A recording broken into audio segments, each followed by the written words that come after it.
Thanks everyone for joining us.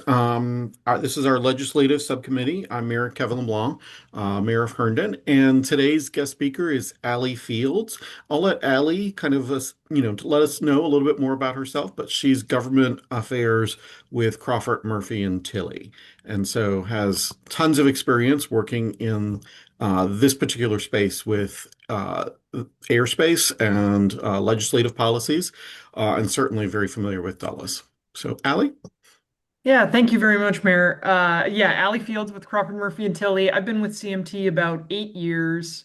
CMT is a engineering and planning firm predominantly. We've actually been doing work at Dulles since 1982, helping to construct new and reconstruct old airfield pavements. But I've been with CMT since 2018. Prior to that, I was staff on Capitol Hill, focusing on transportation and infrastructure issues, as well as a variety of other kind of related things. So at CMT, I do government affairs a little bit in the traditional sense of representing CMT's issues and tracking policies for us. But I also get involved with CMT's clients on strategies and funding concepts. I will warn you, my experience is more on the infrastructure side, although I have an awareness on other pieces. So happy to discuss a lot of issues, but I am going to warn you where it's a little bit deeper pool of knowledge versus surface. I'm tracking what's going on, and I might not know all the details. Um, but really great to be with you all today. Um, Before I get started any deeper, we've got a small group. Do we want to make this a little bit more of a dialogue, more of a presentation? What feels good to you all today? I don't know if there's anything in particular that you prepared or wanted to guide us to, but we certainly can come up with questions as well, and let everyone kind of involve. For me, probably, we're all looking at the current administration, its priorities, and that influence investments in airports, in particular Dulles, with Yes. infrastructure, with competitiveness. So, kind of looking at the next 12 to 18 months from a federal legislative or regulatory perspective, what should we, focused on Dulles, being paying attention to? Yeah, that sounds great. I've got some slides that hit to those Perfect. points, and what I'd ask is we're a small group, interrupt me at any time, and we can go deeper or move on. All right, so thanks again. Here's what I'd prepared, and we can go deeper or more shallow on some of these.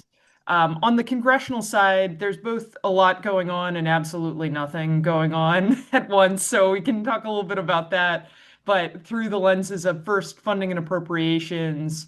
Second, more of the authorization and the policy side. Third, the overarching kind of thing looming over everybody's heads is the midterm elections this fall, and then talk a little bit more about the administration. I will certainly talk about the administration's views through the first few bullets as well, but there are a couple items that are more focused on administration policy.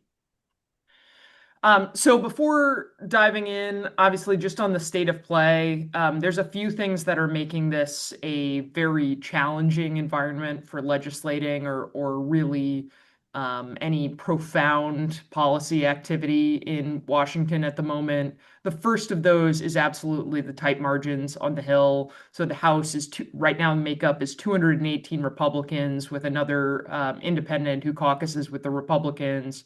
212 Democrats and four vacancies. So on any given issue, there's just very little wiggle room for Speaker Johnson to lose any votes. And then we've seen on the flip side, when he goes across the aisle and does bipartisan efforts like the housing package, sometimes then that doesn't get the backing of the president and they have to go it alone. So those tight margins are really dictating some of what can get done. You have a number of members who have already lost primaries this year and are lame ducks already at this point in the season. A couple of those were already thorns in leadership's side. So you've got folks like Thomas Massie from Kentucky who are eager to slow things down. But then others who have been kind of reliable members of their party, like John Cornyn, who now have the leash off a little bit to just vote their conscience throughout the rest of the year. You've got key retirements in both chambers on both sides of the aisle, thinking folks like Tom Tillis from North Carolina in the Senate, who again are willing to take a little bit more independent bent. Um, and then with the midterms around the corner, everybody's focused on that. Nobody wants to take a tough vote, and so you have a real avoidance of conflict where you don't need it, and then conflict coming up where normally you might have a more unified front. So that's affecting everything, but particularly appropriations. Just a reminder of kind of the full budget process. I'm going to start by talking about the president's budget proposal for just a second. And I do like to remind folks, because I feel like every single year in March, you get stories about the president's budget request as though it's going to become law. It's just the first step in the process. But the president's budget request is really a policy document, right? It's an indication of the administration's priorities. Um, and this year was no different on that. Proposed from a kind of aviation standpoint, proposed an increase in FAA operations account, really with a focus on boosting ATC hiring. Not a big proposal for more ATC modernization, air traffic control modernization funding, which was interesting. They did request the full $4 billion for the airport improvement program.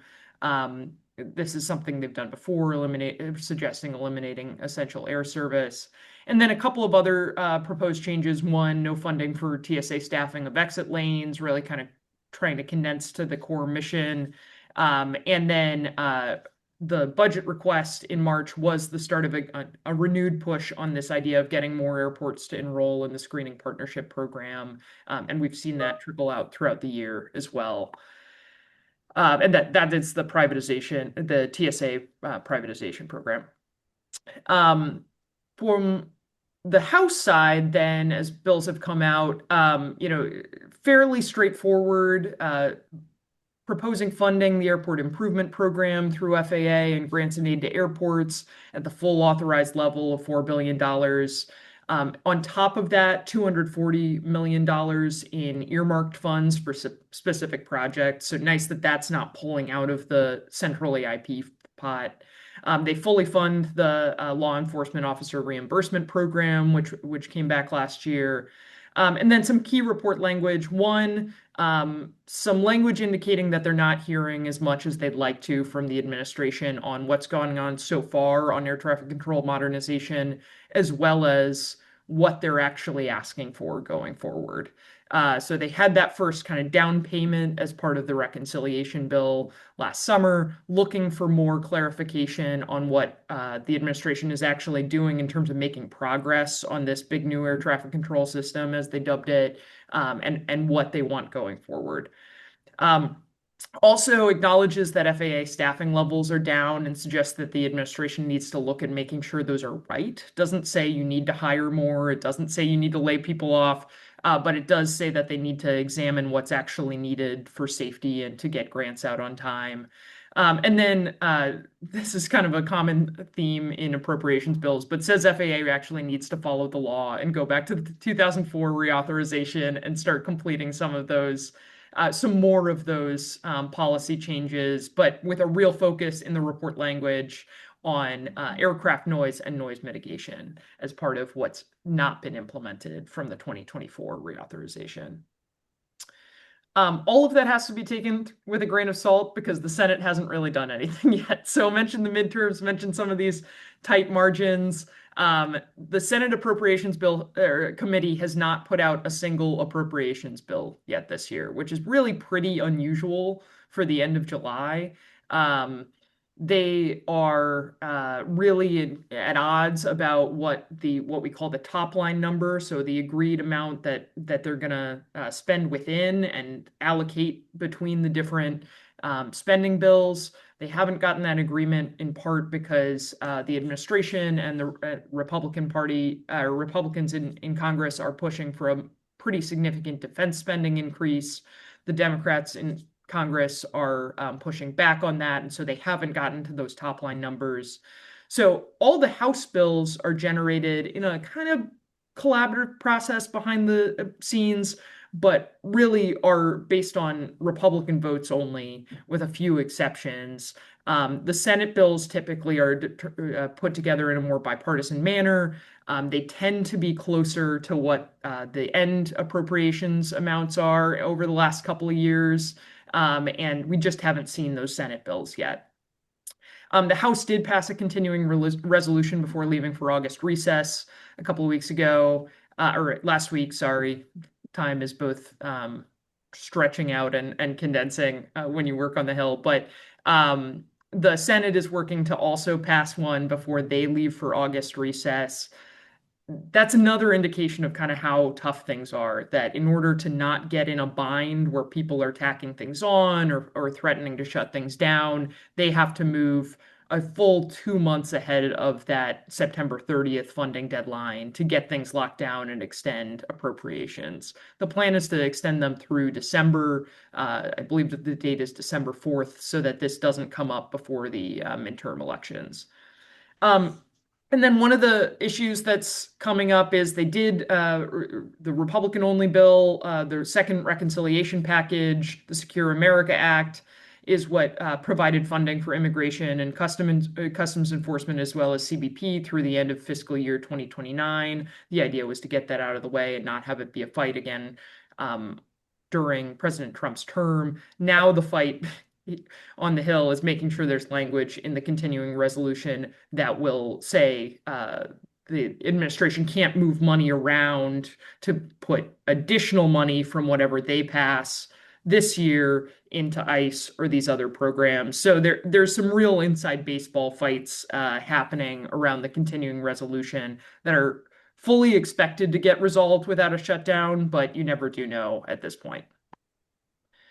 I get a lot of questions about, what's happening with these bills that are out there to prevent another long shutdown like we had earlier this year and end of last year.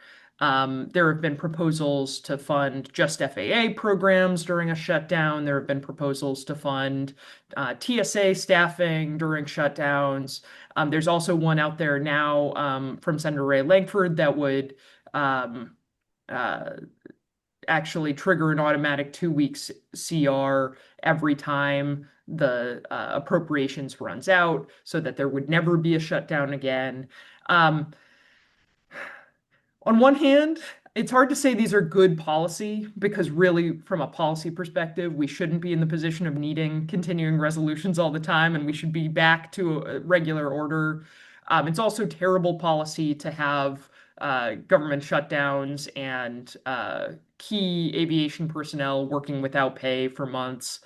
I do have a hard time seeing any of these passing because without that crisis moment of something is visibly wrong to the general public, where they're seeing long lines at TSA or they're hearing about air traffic control calling out, it's really hard to see the visible signs that the government is shut down anymore, especially if you have ways of making sure national parks are open and different things that you used to hear about in like the shutdowns of the shutdown in the 90s.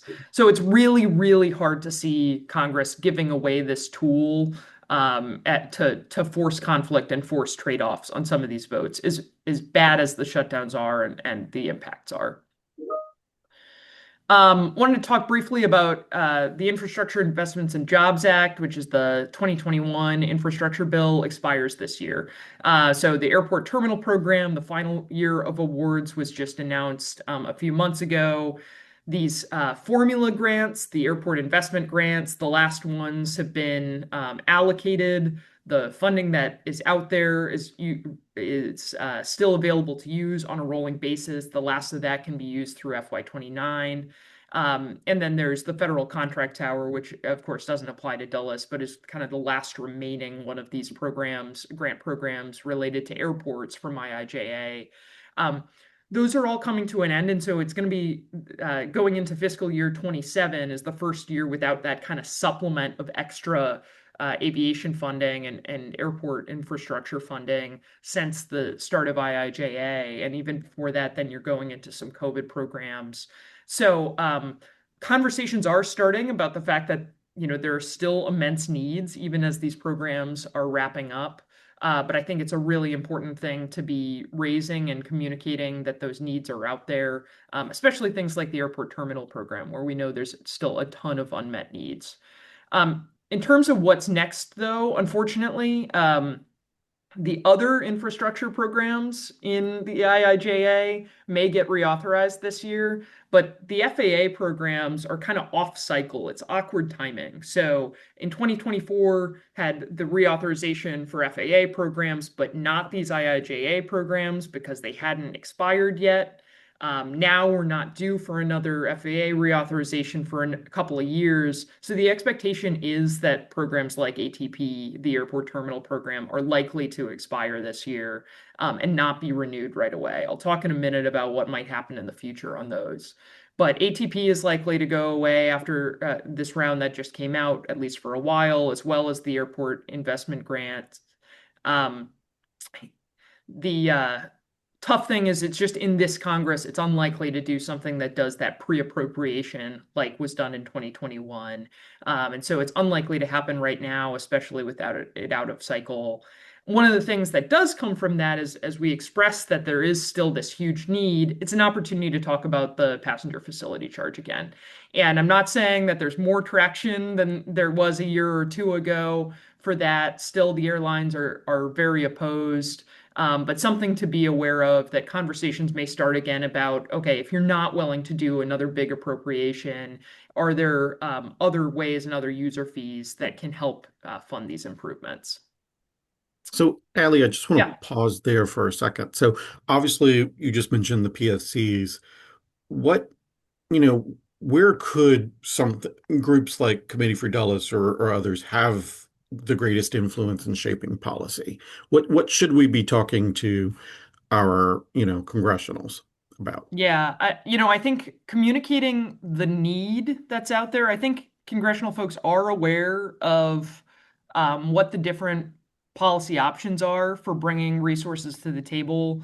I do think if you look back a few years, even in the 2024 reauthorization cycle for FAA, there was a lot of conversation about we coming from the Hill, we've done a lot for airports and aviation recently. I think there was people mix up in their minds, policymakers and staff, sometimes the amount of resources that went out to airlines, the amount of resources that went out to just kind of stabilization during COVID, and don't think of the just immense backlog of infrastructure needs. Obviously, with Dulles, the capital program that's active, and the discussions of future improvements, that there is a surface level knowledge of that, I think, on the Hill, but communicating that need and communicating, how additional infrastructure resources can help improve that and also help improve the overall system that then brings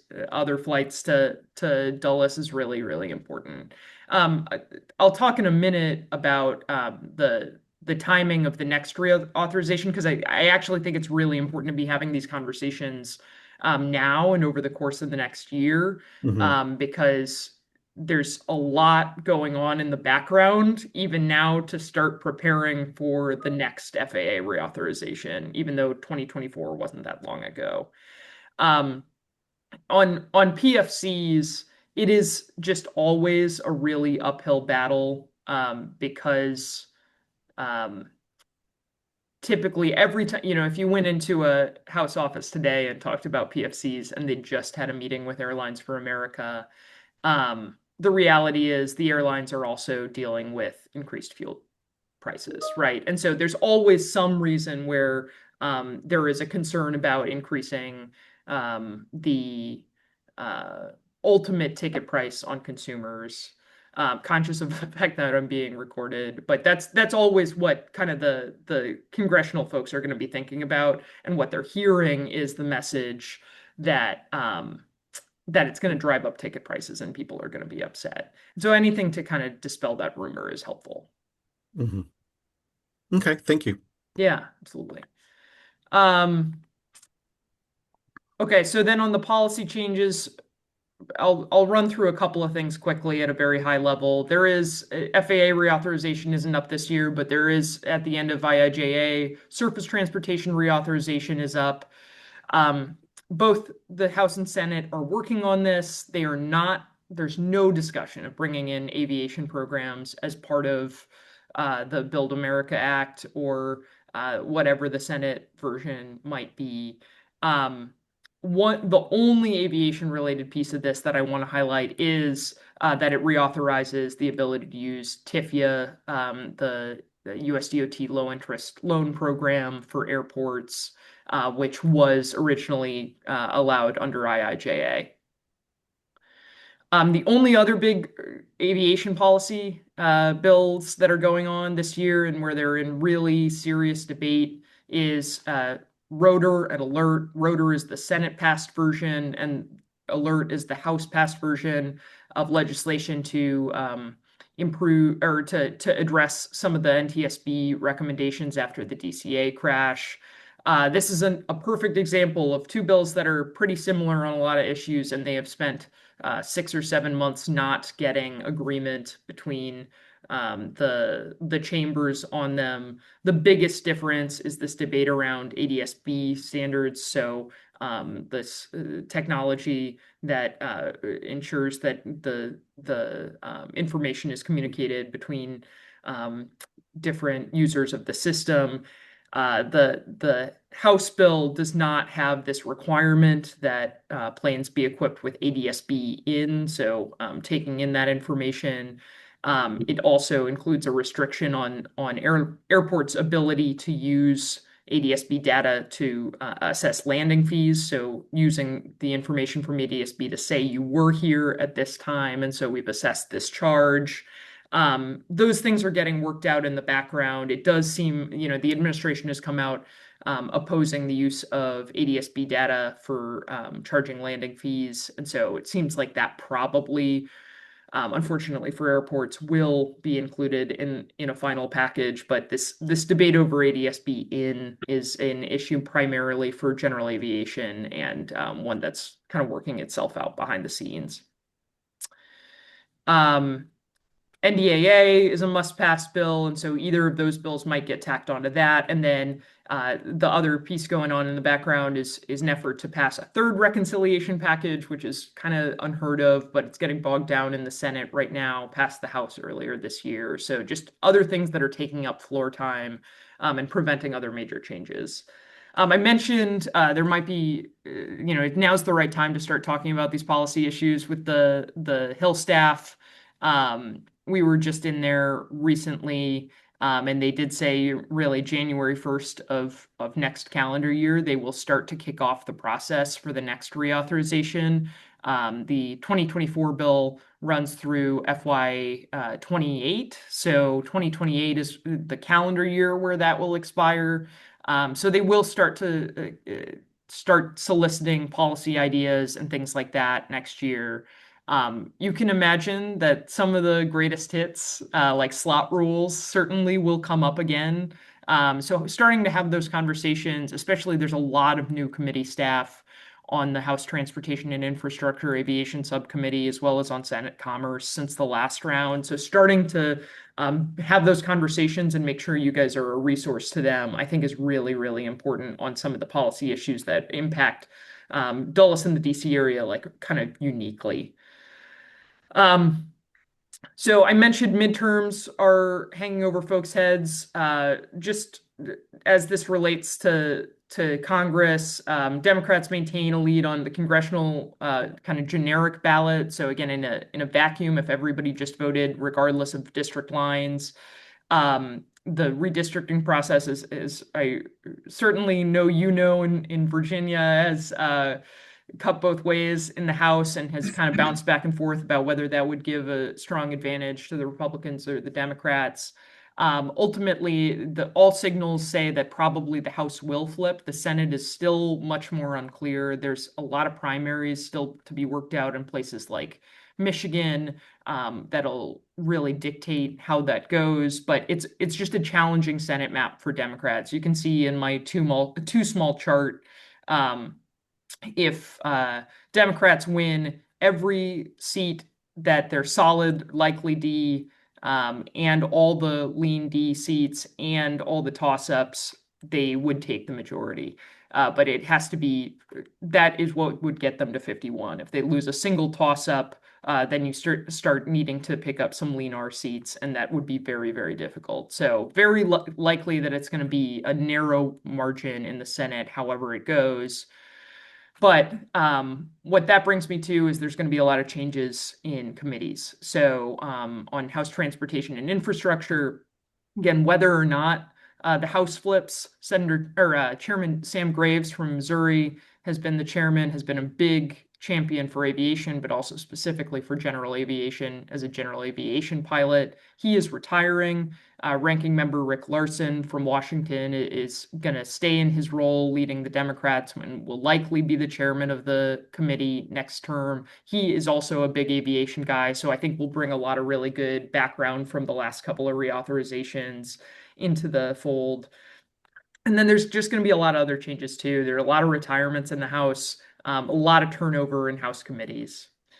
Um, Okay, and then I've got just a couple more slides here. Sorry to drone on, but from an FAA perspective, the air traffic control modernization remains their number one priority, but has kind of waned. It's less talked about at USDOT than it was a year ago.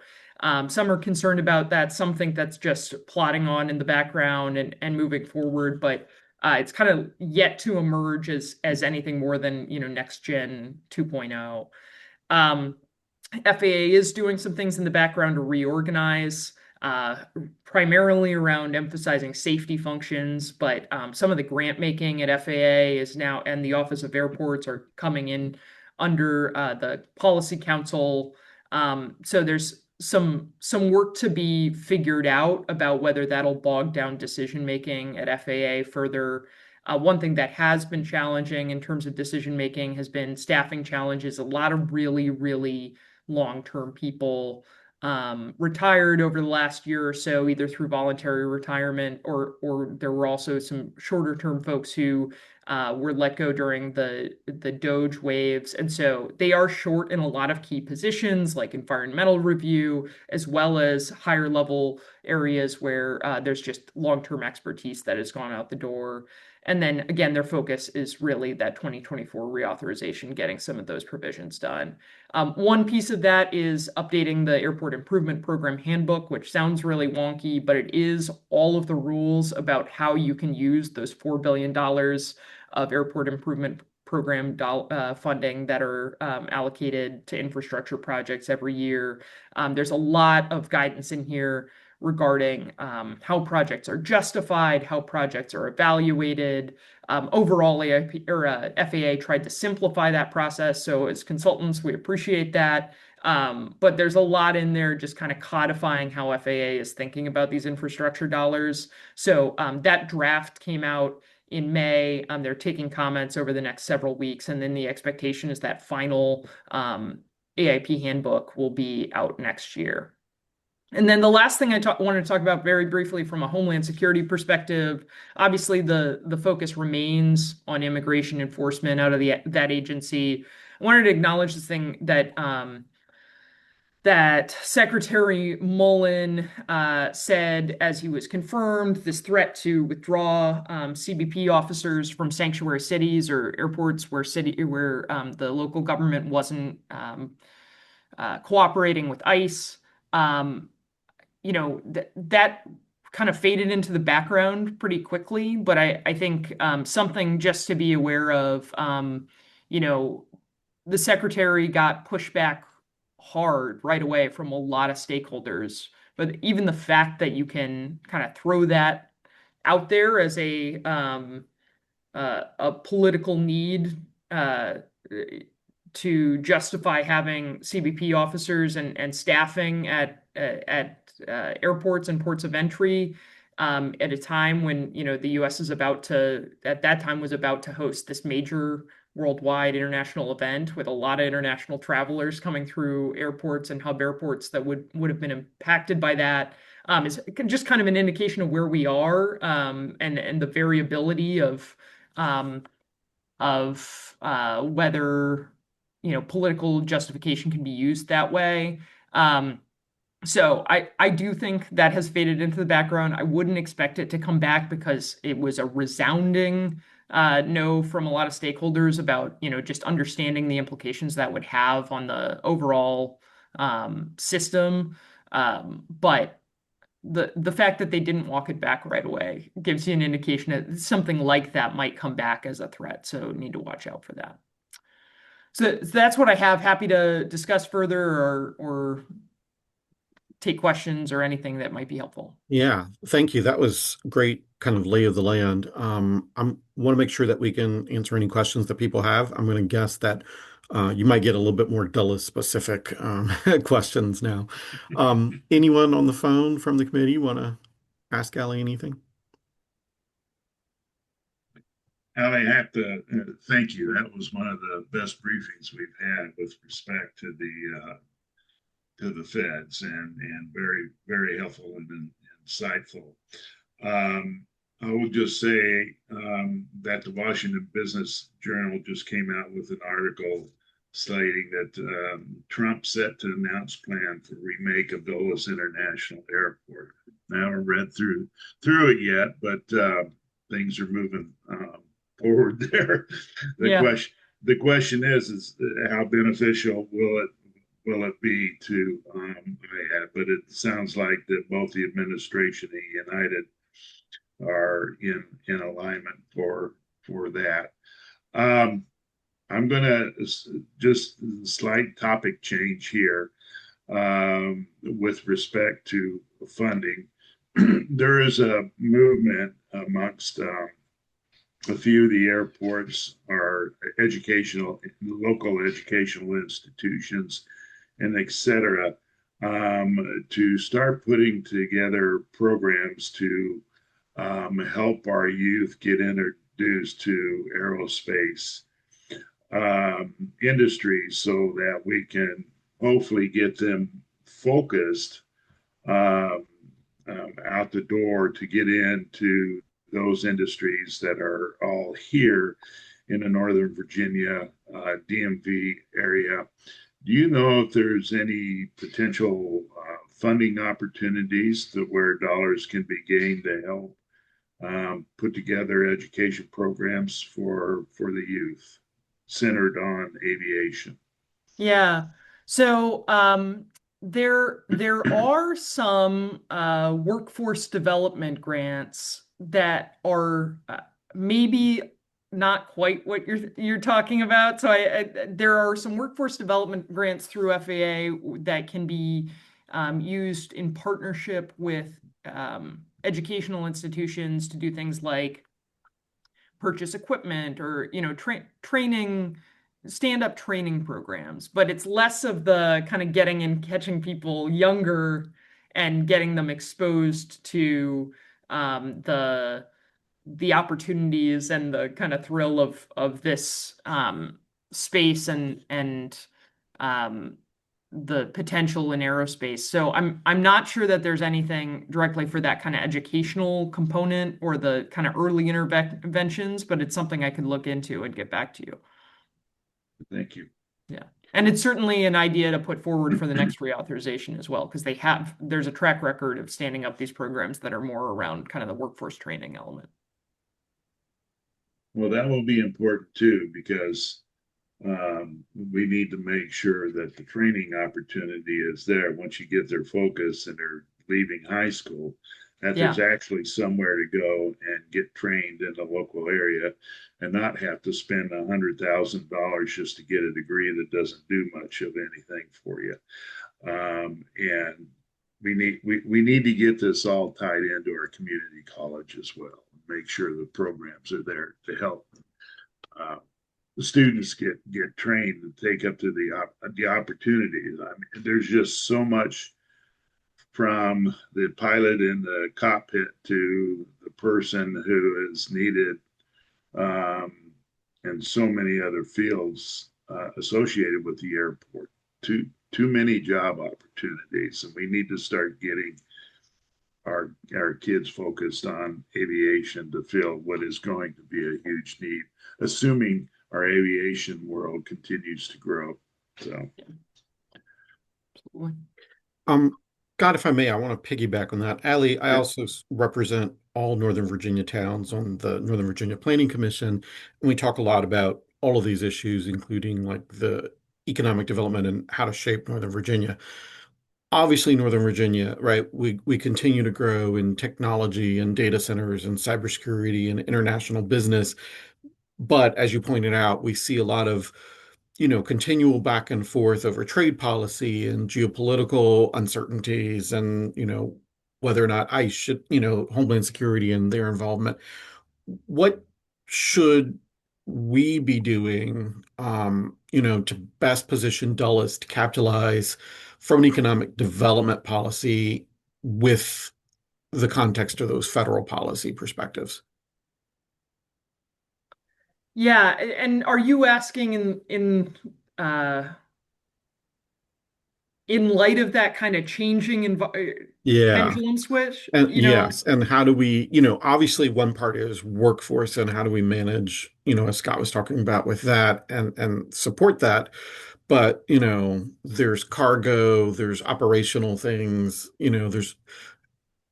we need to maintain our powerhouse economic development, but Yeah. all of these things keep shifting, and the airport, especially Dulles Airport, plays a huge role in that. Yeah, yeah, absolutely. So the first thing I'd say is, it sounds like you're doing this already, but continuing to think of that regionally, I think is extraordinarily important, right? Um, the more the region can, one, hang together and share information about kind of trends you're seeing and the opportunity for unified economic growth, because again, it's not one piece or another, and I think it can Mhm. be you can get pretty insular about it, but the when you're talking about a region that's so interdependent on having large employers, having educational opportunities, having that feeding between the different communities within the region, I think the more you're coordinated and speaking with one voice is extraordinarily helpful, both in communicating that to lawmakers, but also communicating that to large employers, communicating that to the administration about changes at Dulles, if something may or may not make sense for the communities in the region. The other piece I'd say is just trying not to follow every day's news as gospel of how you need to turn Right. the boat, right? Because fundamentally, we've seen some pretty big policy shifts over the last couple of years, certainly in terms of attitude toward international agreements and trade policy um, and immigration, but also in terms of little things, shouldn't say little things, but little language things, right? Just searching for language in grants and different things like that. Um, but then, some of these things have been challenged by the courts. Some of the things just ultimately will kind of shift back over time. So not reorienting anything about the regional priority or certainly how you're thinking of Dulles as a resource and as a strength of the region based on, any day's executive order or tweet, I think is really, really important right now. Good advice in all aspects. Don't follow the daily. Yeah. Okay. Any other questions from anyone? We have a few minutes. We try to keep it to 45. I'm not hearing any. I'll ask one kind of Ali as kind of a closing question. So, very specific, we're Committee for Dulles, Legislative Subcommittee. You've mentioned, right, all the work that you've done with Dulles. If it was you in our shoes, supporting, the sphere of influence with Dulles Airport, what would you recommend as our top three advocacy priorities for the next year? Um, Boy, great question. One, I mean, mentioning obviously it's quite unusual to have and it is a testament to both the importance of Dulles and the unusual setup of Dulles that you've got the president ready to announce plans for an airport, right? But I would say number one has to be making sure you're at the table as those plans move forward. Not to say that this committee needs to overturn anything that United and USDOT and MWA have agreed to collectively, right? But making sure that you're read in on it, making sure that your efforts are coordinated with that, because it's an unusual process they've gone through with this request Mhm. for information and kind of moving forward, even though the master plan was already out there. But now that it's happening, it has potential to bring some really big investment and some really big progress to Dulles, right? So making sure you're at the table for that, I think, would be really, really important. Um, Two, I'd say, you know, I don't have a good sense of what you all are playing defense on, right? But I think every time FAA reauthorization comes up, there are elements where the defense is extraordinarily important. So making sure you're communicating what the hard lines are that would be challenges for both Dulles and the communities is probably, to me too, because there is just so Mhm. much that can sneak up on you. And third, um, gosh, I'd just say additional funding, whether it's PFC or continuing some of these programs, right? Because the more that there are federal resources available to supplement bonds and revenue charges for whatever the program may bring that's being announced, the healthier the airport will be going forward. Great. Thank you. Those are, strong guiding light for us, and we appreciate both. As Scott said, this was probably one of our best, get the lay of the land presentations, and we really appreciate all of the work that you did and speaking with us this morning. Great, happy to do it. Thanks so much for the work you do, and please stay in touch. Yep. Scott, do you have Ally, any?